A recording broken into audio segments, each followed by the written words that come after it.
नमस्कार, सत्यदर्शन न्यूज मध्ये आपले स्वागत आहे। मी पायल शहा।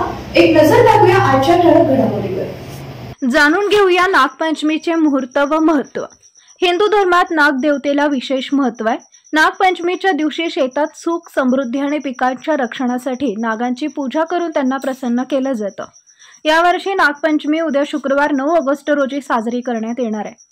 नागपंचमीच्या दिवशी पूजा केली जाते। या पूजेसाठी शुभ मुहूर्त 9 ऑगस्ट रोजी सकाळी 12:36 सुरू होईल आणि 10 ऑगस्ट रोजी पहाटे 3:14 संपेल। नाग हा शिवशंकराच्या गळ्यातील अलंकार आहे आणि भगवान विष्णूचा पलंग देखील। नागपंचमीच्या दिवशी नागदेवतेसह भगवान शंकराची पूजा करून रुद्र अभिषेक केल्यास त्यांच्या जीवनातून काल सर्पदोष नाहीसा होतो असं मानलं जातं। या दिवशी नागांची अंघोळ करून पूजा केल्याने पुण्य प्राप्त होते। या दिवशी सापांची पूजा केल्याने माणसाच्या जीवाला सर्पदंश होण्याचा धोका कमी होतो। नागपंचमीच्या दिवशी घराच्या मुख्य दारावर नागाचं चित्र लावल्यास त्या घरावर नागदेवतेची कृपा होते आणि घरातील सर्व सदस्यांचे सुख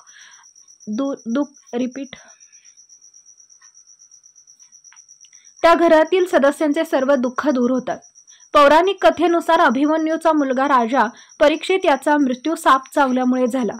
आपल्या वडिलांच्या मृत्यूचा बदला घेण्यासाठी त्याचा मुलगा जन्मेजयाने नागांना मारण्यासाठी नागदह यज्ञ केला, ज्यामध्ये जगातील सर्व साप जळू लागले।